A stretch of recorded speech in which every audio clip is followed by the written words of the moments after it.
Fala, meus queridos, tudo bem com vocês? Como passaram aí esses 2 dias, né? 2 dias de Copa do Mundo, 2 dias dos jogos do grupo A, B, C e D dessa Copa do Mundo, dessa edição de 2022 da Copa do Mundo. Meus queridos, eu vou trazer primeiro essa primeira parte da segunda rodada, né? Como já ficou combinado desde a primeira rodada da Copa do Mundo, eu vou trazer primeiro a impressão desses 4 primeiros grupos. Depois, na segunda-feira, eu trarei a análise dos próximos 8 jogos, né? Que são os próximos 4 grupos. Não sei se minhas contas estão certas, mas eu acredito que sim. Mas vamos então conversar sobre o grupo A, grupo B, grupo C e grupo D, tá? Vamos resumir então essa minha afirmação do começo. Eu vou pedir para você curtir, compartilhar esse vídeo, ver se você está inscrito no canal. Se não estiver inscrito, pense em se inscrever. Se inscreve aí, ajuda nós aí a espalhar a palavra e análise, querendo ou não, trazer o que de melhor aconteceu da Copa do Mundo, né? Nesses jogos da Copa do Mundo que muitas vezes acontecem em horários um tanto quanto inconvenientes, né? 7 horas da manhã, e alguns jogos que não são muito interessantes. Mas vamos começar conversando sobre o grupo B, né, que abriu essa segunda rodada com um confronto entre País de Gales e Irã. Um confronto muito interessante, né, que o Irã fez os seus 2 gols nos acréscimos, né, e depois dos 9 minutos de acréscimo, primeiro com o Chesney, depois com o Rezaian aos 11 minutos de acréscimo, né, então foi uns acréscimos generosos, isso está sendo costumeiramente conhecido nessa Copa do Mundo, já está sendo definido como a Copa do Mundo dos acréscimos, e não por menos, esse jogo teve 14 minutos de acréscimo. Mas o jogo foi muito interessante, eu acho que foi muito equilibrado. O País de Gales levou algumas chances, mas o Irã foi quem jogou melhor, tá? O Irã levou mais perigo, chutou mais ao gol, então assim, merecia o Irã vencer, né? Tava encaminhando para um 0-0, para um poupa-tempo, mas o Irã foi melhor, fez os 2 gols nos acréscimos, como eu falei, e mereceu essa vitória. E o sonho de classificar para a próxima fase, né? Vai enfrentar os Estados Unidos na última rodada e só precisa vencer os Estados Unidos para classificar, né? Depende só do Irã a classificação para a próxima fase, num confronto aí geopolítico, digamos, entre Estados Unidos e Irã. O País de Gales agora não depende mais só dele, né? Tem que vencer o último jogo e depender de algumas combinações de resultados. Por exemplo, não pode sonhar com a vitória do Irã. O Irã tem que perder para os Estados Unidos e ele ganhar de mais de 4 gols da Inglaterra. Ficou difícil para o País de Gales. Primeira participação depois de 64 anos, né? E já vai se despedindo na fase de grupos. Pelo grupo A, a gente teve a primeira seleção oficialmente eliminada, né? E é o país sede. Isso eu acho que é o mais estranho, digamos, né, dessa Copa do Mundo. O Catar foi eliminado já na fase de grupos, perdeu novamente, dessa vez para o Senegal, por 3-1. Boulaye Dia, Diedhiou e Bamba Dieng fizeram os gols do Senegal e Muntari fez o gol aí do Catar, o primeiro gol do Catar na história da Copa do Mundo, né? Não adiantou de muita coisa, né? Foi o gol aí do 2-1, mas logo em seguida o Senegal fez o 3-1 e definiu o placar dessa seguinte maneira. Vamos ver como que vai ser o próximo jogo, né? Já que Holanda e Equador empataram, Senegal tem chance de classificação para a próxima fase também, vai jogar a última partida contra o Equador, brigando aí com classificação com a equipe sul-americana. Acho que Senegal tem mais chance de classificar. Equador tem ali o Ener Valencia, a sua esperança de gols, mas é só, né? Contra a Holanda até fez um bom jogo, mas a gente já vai falar sobre isso.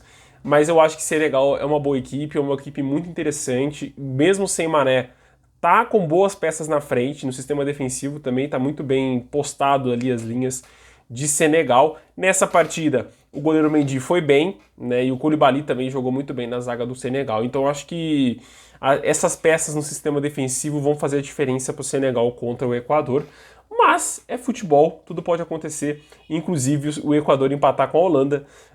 Eu achava que a Holanda iria ganhar com uma extrema facilidade do Equador, mas isso não aconteceu. O Gakpo até colocou mais lenha nessa minha esperança, fez 1-0 logo aos 5 minutos do primeiro tempo, segundo gol dele nessa Copa do Mundo, né? Estreante nessa Copa, já marcou 2 vezes. E o Ener Valencia, esse sim, tem estrela em Copa do Mundo. Em 5 partidas marcou 6 gols em Copas. É muito bom esse centroavante, né? Tá sendo, né, muito bom esse centroavante aí pro Equador, né, nessa edição de Copa do Mundo, nessas edições de Copas do Mundo. Mas empatou, o empate é melhor pro Equador, eu acredito, do que pra Holanda, porque a Holanda, né, assim, a Holanda vai vencer do Catar na última rodada, isso é praticamente inevitável. Mas mostra uma certa fragilidade da Holanda, né? A Holanda foi sufocada pelo Equador no segundo tempo. O Equador mereceu, inclusive, virar esse confronto.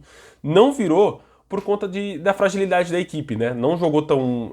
não tem jogadores de alto rendimento que aguentam correr os 90 minutos, mas sufocou e impôs muito o seu ritmo de jogo em cima da Holanda. Mereceu vencer, volto a repetir isso, mereceu vencer, não venceu por isso, por não ter jogadores que aguentam os 90 minutos e sufocar a Holanda, sufocar e criar oportunidades nos 90 minutos. Vamos falar do poupa-tempo chato que teve, que foi Inglaterra e Estados Unidos. Era o jogo de ontem, né? Era o jogo da sexta-feira, que, assim, eu estava esperando ansiosamente esse confronto, foi até legalzinho, foi interessante esse jogo. Não foi um jogo espetacular, é verdade, mas foi um jogo legalzinho, bem legalzinho mesmo, inho. Ficou no 0-0, Estados Unidos criou mais que a Inglaterra, mas no final do jogo a Inglaterra acabou criando um pouco mais. Então foi mesmo um resultado digno de empate. Poderia ter sido um empate com gols? Poderia ter sido muito mais bonito, muito mais legal do que um 0-0. Mas também joga lenha na fogueira nesse grupo, como eu falei. A Inglaterra pode acabar rodando, mas eu acho muito difícil, porque tem que perder de goleada para o País de Gales. Mas os Estados Unidos agora briga na última rodada contra o Irã para saber quem classifica para a próxima fase. Deixem aberta essa vaga, né? Volto a dizer, os 4 estão brigando, mas o País de Gales com menos força. E no grupo A, o Catar já está completamente eliminado da fase dessa Copa do Mundo. Falando agora dos jogos de hoje, né, do grupo D, foi o primeiro jogo de hoje, né, que foi às 7 horas da manhã, entre Tunísia e Austrália. A Tunísia criou as principais oportunidades, mas a Austrália foi quem levou o gol, né, que fez o gol e levou os 3 pontos.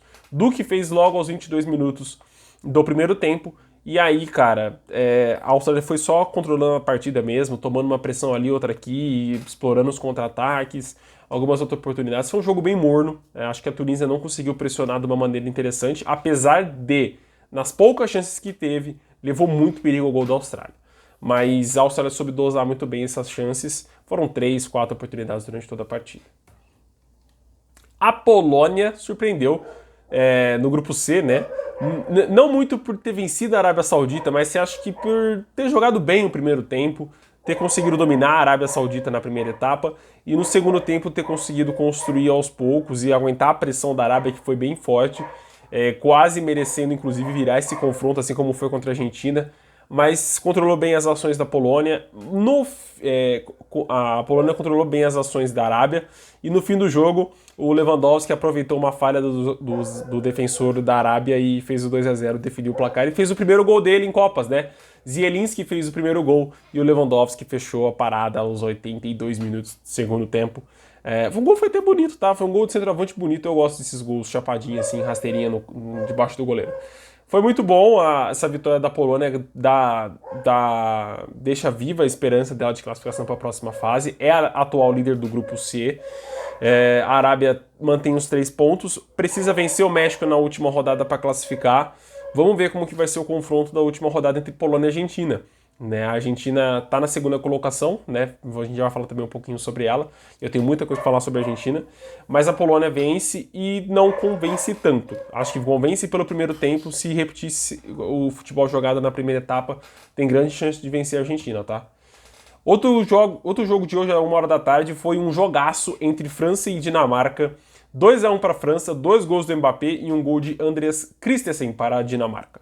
O jogo foi bom, foi interessante, porque eu acho que são duas seleções que propõem muito o jogo, né? A França não se acanha, não fica atrás da defesa, gosta de propor muitas chances, propor o jogo, criar muitas chances, principalmente com o Mbappé, Dembélé. Esses foram os nomes desse jogo para mim. Não acho que o Griezmann tenha jogado tudo isso, apesar do segundo gol ter sido a assistência dele. Eu acho que ele errou muitos passes pelo meio, mas o Dembélé e o Mbappé para mim são os destaques desse time da França até o momento. Jogaram muito na primeira rodada e voltam a jogar bem nesse segundo jogo.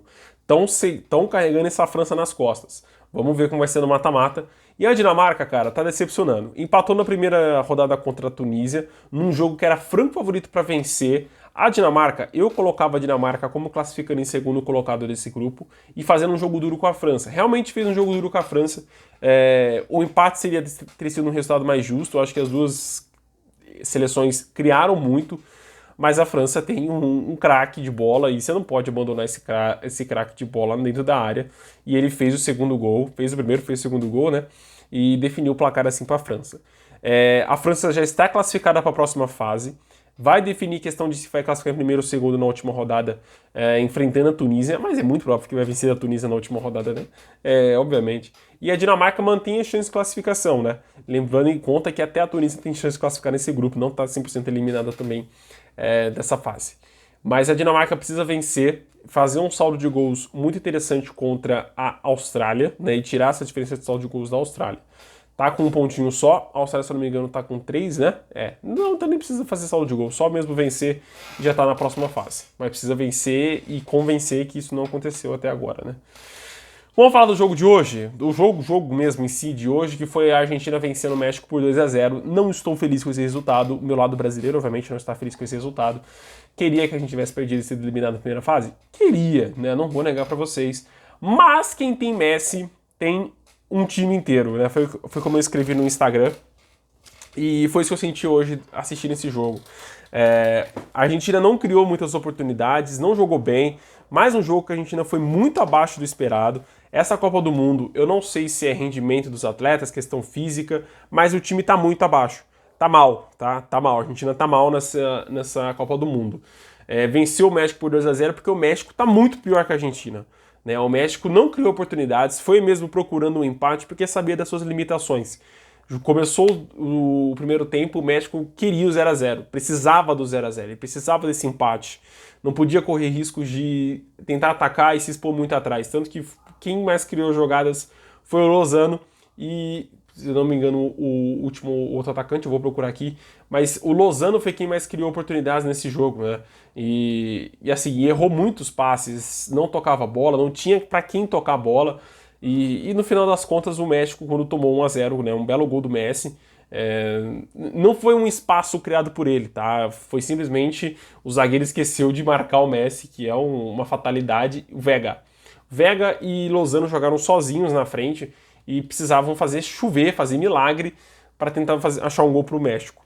Né? Não conseguiram, obviamente, porque ficou 2-0. Mas, cara, eu senti o México muito abaixo, assim, e não me surpreenderia a Arábia Saudita vencer o México na última rodada, tá? A Arábia Saudita tá fazendo jogos muito interessantes, tá se...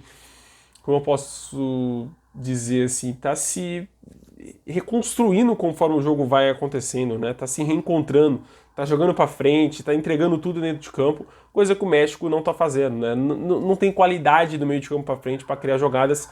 E no banco, eu vi a formação, a escalação, tinha Chicharito e Vela no banco de reservas que poderiam muito bem ter entrado com o time titular ou ao longo da partida isso não aconteceu. Meus amigos, vou fazer 1 minutinho, 2 minutinhos rápidos para falar sobre o caso do Neymar. Tá? Mas é isso, Messi e Enzo Fernandes fizeram os gols da Argentina, a Argentina mereceu vencer esse jogo, ia vencer, ia fazer o gol uma hora ou outra. Falando sobre o Neymar, seguinte, não acho que a seleção brasileira vá sofrer tanto sem ele. Os jogadores que entraram no segundo tempo jogaram muito bem, caso do Rodrigo, do Fred, não acho que a seleção vá sofrer tanto assim, tá? Acho que o problema maior vai ser na lateral direita, principalmente se tratando se essa lesão do Danilo for muito séria e acabar perdendo os próximos jogos da seleção brasileira quando avançar, tá? Acho que a seleção vai pegar ataques muito potentes, principalmente se passar Portugal em segundo ou Uruguai em segundo, vai acabar pegando esses ataques, né, que são correria, inclusive podendo pegar uma Coreia do Sul com o Son. Então, assim, eu acho mais perigoso a lateral direita do que o caso do Neymar, tá? É um excelente jogador, é insubstituível, é o nosso craque, o nosso camisa 10, mas há outras peças. Diferentemente de 2014, 2018, hoje o Brasil tem peças para substituir o Neymar. Tá? E é uma infelicidade, não tô dizendo isso para comemorar, não acho certo comemorar uma lesão de jogador, mas hoje, com essa fatalidade, a gente tem outras peças, tá bom? Um abração, gente, fiquem com Deus, até o próximo vídeo, daqui 2 dias eu tô de volta para analisar o final da rodada. Um abração e até mais, tchau, tchau!